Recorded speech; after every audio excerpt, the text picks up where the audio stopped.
The pain and loss experienced by the families of these victims cannot be overstated.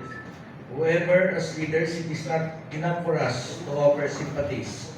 We must respond with solutions. These incidents highlight glaring gaps in our existing safety policies that, if left unaddressed, leave more lives at risk.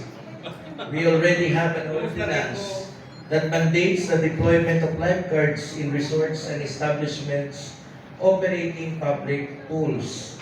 But this protection does not extend to the public beaches in our coastal barangay areas. These barangay areas frequented not only by our constituents, but also by tourists and visitors, especially during the summer months.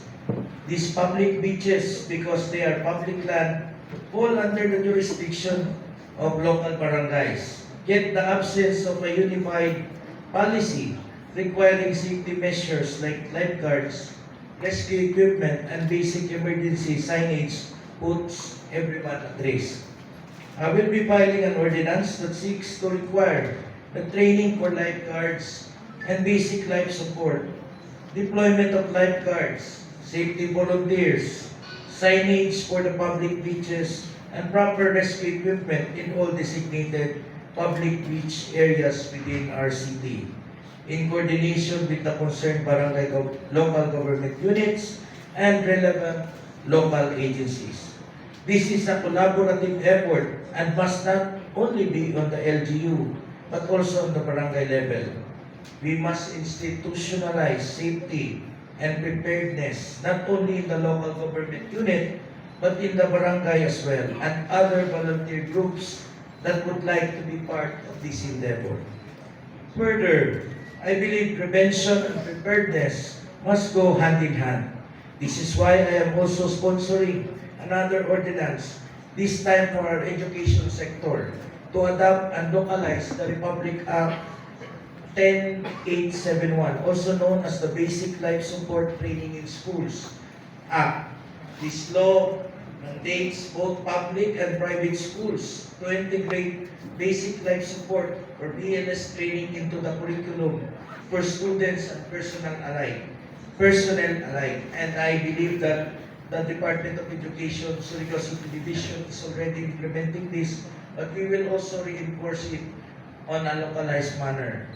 We train our learners and teachers to respond to earthquakes and fires through drills and simulations, and rightly so. But how many of our children, how many of our teachers know how to respond when someone collapses in front of them?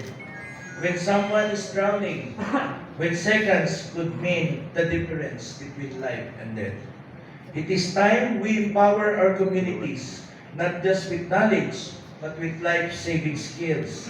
The adoption of RA 10871 will not only fulfill our compliance with the national law, but it will also instill a culture of preparedness, compassion, and proactive citizenship among our students and educators.